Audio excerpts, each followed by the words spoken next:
రోజుకి 3 రూపాయలు చెత్త ఎత్తినందుకు డబ్బులు కలెక్ట్ చేయండి అని చెప్పారు.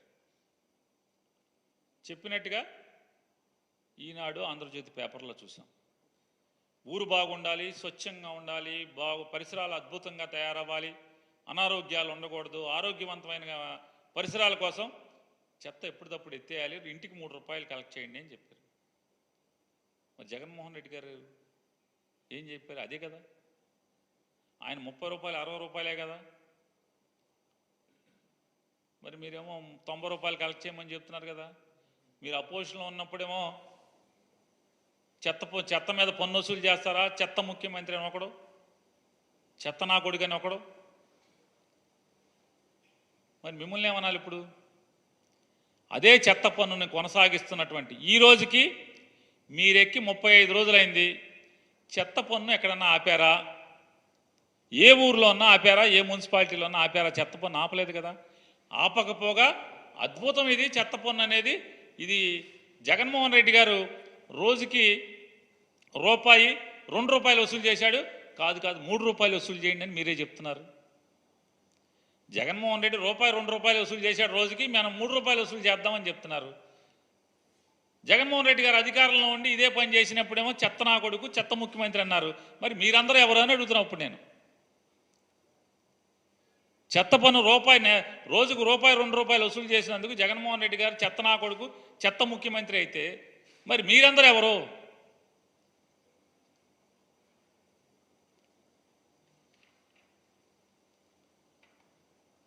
మైన్స్ మీద ఇచ్చారు ఆయన పాపం శ్వేతపత్రం. చంద్రబాబు నాయుడు గారు మైన్స్ మీద శ్వేతపత్రం ఇచ్చేయండి అంటే చంద్రబాబు నాయుడు గారు 5 ఏళ్ల కంటే కూడా జగన్మోహన్ రెడ్డి గారు 5 ఏళ్లలోనే మైన్స్ మీద ఆంధ్రప్రదేశ్ రాష్ట్రానికి రాబడి గట్టిగా వచ్చింది కదా. మరి ఎవరు సమర్థవంతమైన ముఖ్యమంత్రి? అనుభవం ఉన్నటువంటి 40 ఏళ్ళ ఇండస్ట్రీ, 14 ఏళ్ళ అనుభవం ఉన్న మీరు సమర్థమైన ముఖ్యమంత్రి? కానీ మైన్స్లో మీకంటే 2-3 రెట్లు ఎక్కువ ఆంధ్రప్రదేశ్ రాష్ట్ర ప్రభుత్వానికి ఆదాయం ఎక్కువ వనకూర్చినటువంటి జగన్మోహన్ రెడ్డి సమర్థుడైన ముఖ్యమంత్రి? ఎవరు సమర్థుడు? ఇవాళ ఈయన సమర్థత జోలికి వచ్చి చూస్తుంటే మనం చంద్రబాబు నాయుడు గారి సమర్థత చూస్తే 40 ఏళ్ల ఇండస్ట్రీ, 14 ఏళ్ల ముఖ్యమంత్రి. జగన్మోహన్ రెడ్డి గారినేమో ఇష్టారాజ్యంగా నోటికి వచ్చినట్టు బూతులు తిడుతూ, శ్వేతపత్రంలో 4 అబద్ధాలు, 10 జగన్మోహన్ రెడ్డి గారిని బూతులు తిడతాం. ఇదే కదా శ్వేతపత్రం అంటే. తిడతమే, జగన్మోహన్ రెడ్డి గారిని తిడతమే కదా. ఏంటయ్యా వీళ్ళ పరిస్థితి అంటే, ఈ 40 ఏళ్ళ ఇండస్ట్రీ, 14 ఏళ్ల అనుభవం అని చెప్పేటువంటి నారా చంద్రబాబు నాయుడు గారు బడ్జెట్ కూడా ప్రవేశపెట్టలేనటువంటి దుస్థితి. ఆంధ్రప్రదేశ్ రాష్ట్రానికి 2024-25 సంవత్సరానికి, ఆర్థిక సంవత్సరానికి బడ్జెట్ కూడా ప్రవేశపెట్టలేనటువంటి దుస్థితిలో వీళ్ళ అనుభవం ఉంది. ఎందుకు వచ్చింది? మీ అనుభవం ఏం చేసుకుంటాకి? ఏమైనా అక్కడికి వచ్చిందా? బడ్జెట్ ప్రవేశపెట్టలేని పరిస్థితి కదా మీది. 2019లో మే 30వ తారీఖున జగన్మోహన్ రెడ్డి గారు ఒక్కడే ప్రమాణ స్వీకారం చేసి, జూన్ 8వ తారీఖున జగన్మోహన్ రెడ్డి గారి ప్రభుత్వం మంత్రులందరూ కూడా ప్రమాణ స్వీకారం చేసి, అంటే జూన్ 8వ తారీఖున జగన్మోహన్ రెడ్డి గారు మంత్రివర్గ ప్రమాణ స్వీకారం చేస్తే, మే 30న జగన్మోహన్ రెడ్డి గారు ముఖ్యమంత్రిగా ప్రమాణ స్వీకారం చేస్తే, జూలై 12వ తారీఖున అసెంబ్లీలో బడ్జెట్ ప్రవేశపెట్టాడు కదా. జగన్మోహన్ రెడ్డి గారికి ఏం అనుభవం లేదు కదా. అనుభవం లేకపోయినా ప్రవేశపెట్టారు. ఆ రోజు ఇవాళ ఎన్నికల ముందేమో డబ్బులు ఎక్కడి నుంచి వస్తాయి, జగన్మోహన్ రెడ్డి గారి కన్నా ఎక్కువ హామీలు ఇస్తున్నారు కదా, ఆయన ఉన్నప్పుడేమో శ్రీలంక అయిపోద్దని చెప్పారు కదా. ఈ హామీలు ఎక్కడి నుంచి వస్తాయంటే సంపద సృష్టిస్తాం, సంపద సృష్టించి ఆ సంపద ద్వారా మేము జనాలకి మేము ఇచ్చిన హామీలు నెరవేరుస్తామని చెప్పినటువంటి వాళ్ళు ఇవాళ రోజు మంత్రులకి ఆయన క్యాబినెట్లో కూడా ఇవాళ చెప్తున్నా అంట, అందరికీ చెప్పండి ప్రజలకి డబ్బులు లేవు, ఖజానాలో డబ్బులు లేవు అని చెప్పని. ఇది కూడా మోసమే. ఈ సంవత్సరం జూన్ 12వ తారీఖున చంద్రబాబు నాయుడు గారు ముఖ్యమంత్రిగా ప్రమాణ స్వీకారం చేసేటువంటి 2 రోజులు 48 గంటల ముందు కేంద్ర ప్రభుత్వం నుంచి డబల్ డెవల్యూషన్ ద్వారా 5,600 కోట్ల చిల్లర రూపాయల డబ్బులు ఆంధ్రప్రదేశ్ రాష్ట్ర ఖజానాలోకి వచ్చి పడిన మాట వాస్తవమా కాదా?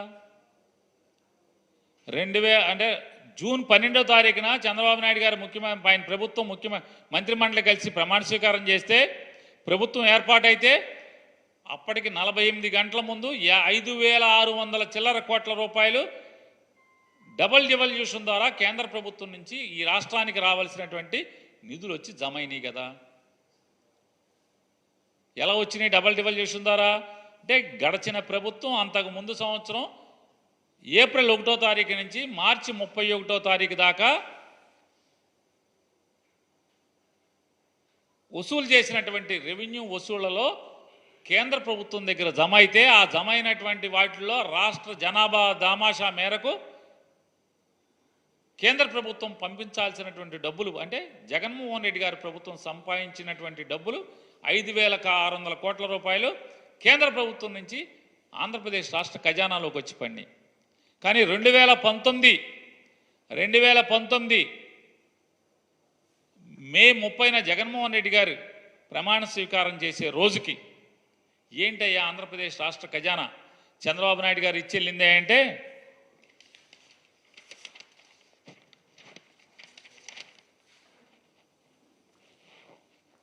ఇది నారా చంద్రబాబు నాయుడు గారు జగన్మోహన్ రెడ్డి గారికి అప్పచెప్పినటువంటి ఖజానా ఆయన ప్రమాణ స్వీకారం చేసే రోజుకి.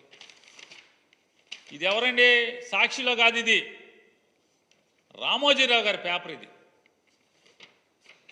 డేట్ కూడా చెప్తాను, గురువారం మే 30, 2019. గురువారం మే 30, 2019 ఈనాడులో వచ్చినటువంటి అచ్చు అయినటువంటి వార్త ఇది. ఖజానాలో ఉన్నవి 100 కోట్లే. ఈ నెల ప్రభుత్వానికి అవసరమైనవి 5,000 కోట్లు. ఓవర్ డ్రాఫ్ట్ సాయంత్రంతో జీతాలు, పెన్షన్లు, సామాజిక పెన్షన్లకు 1,200 కోట్లు అవసరం. ఇవాళ దాంట్లో క్లియర్గా రాశాడు ఏమని, ఆల్రెడీ రాష్ట్ర ప్రభుత్వం పసుపు కుంకానికి, అన్నదాత సుఖీభావకి చెల్లింపులకు ఎన్నికల ముందు ప్రాధాన్యం ఇవ్వడం, కొన్ని బ్యాంకుల నుంచి రుణ సమీకరణ నాటి ప్రభుత్వ ప్రయత్నించా ఫలితం లేకపోవడంతో బహిరంగ మార్కెట్లో రుణ మొత్తాలను ఈ పథకాల కోసం మళ్లించారు. ప్రతి నెల నిర్దిష్ట గడువులోపు ఓవర్ డ్రాఫ్ట్ను సర్దుబాటు చేయకపోతే రెపో రేటు కన్నా అధికంగా వడ్డీ చెల్లించాల్సి ఉంటుంది. నెలలో నిర్దిష్టంగా కొన్ని రోజుల మించి ఓవర్ డ్రాఫ్ట్ ఉంటే రిజర్వ్ బ్యాంక్ ఎలాంటి హెచ్చరికలు లేకుండానే చెల్లింపులు నిలిపివేసే ప్రమాదం ఉంది. రాష్ట్ర ఆర్థిక పరిస్థితి చాలా కాలంగా ఒడిదుడుకుల్లో ఉండటంతో ఓవర్ డ్రాఫ్ట్ చేబదుళ్లు తప్పడం లేదు. నిజానికి బడ్జెట్కు అనుగుణంగానే ఖర్చులకు పరిమితమై ఉంటే ఈ పరిస్థితి వచ్చి ఉండేది కాదని, కిందటి ఆర్థిక సంవత్సరం చివరిలో ప్రభుత్వం సామాజిక సంక్షేమం కోసం తీసుకువచ్చిన కొత్త పథకాల భారం వల్ల ఆర్థిక పరిస్థితి ఇబ్బందుల్లో పడిందని ఆర్థిక శాఖ అధికారులు చెప్తున్నారు. రామోజీరావు గారు రాసింది 2019 మే 30న. ఇది మన భాగవతం చంద్రబాబు నాయుడు గారు. మన 40 ఏళ్ళ ఇండస్ట్రీ. ఇవాళ జగన్మోహన్ రెడ్డి గారు అనుభవం లేనటువంటి ముఖ్యమంత్రిగా 5 ఏళ్లు పనిచేసినటువంటి జగన్మోహన్ రెడ్డి గారు చంద్రబాబు నాయుడు గారు ప్రమాణ స్వీకారం చేసే 48 గంటల ముందు 5,655.72 కోట్ల రూపాయలు ఇవాళ జమ అయినాయి. మరి ఎవరు పనోడు, ఎవరు సమర్థుడు, ఎవరు అసమర్థుడు? ఇవాళ బడ్జెట్ ఎందుకు ప్రవేశపెట్టలేదు మీరు? కొంతమంది ఏమో ఓటాన్ అకౌంట్ అంటారు, కొంతమంది ఏమో ఆర్డినెన్స్ అంటారు. ఈలోపు ఒక ఆయనేమో మీ పాత ఆర్థిక శాఖ మంత్రి ఒక ఆయన ఉన్నాడు, యనమల రామకృష్ణుడు గారు. ఆయన ఇదే తారీఖున జగన్మోహన్ రెడ్డి గారు ప్రమాణ స్వీకారం చేసిన రోజు ఆయన చెప్పాడు, ఈడికి అప్పులు ఎవడిస్తాడే, అసలు మామూలుగా అందిన కాడికి అందన కాడికి మొత్తం అప్పులు మేమే చేసేసాం, వీడికి అప్పు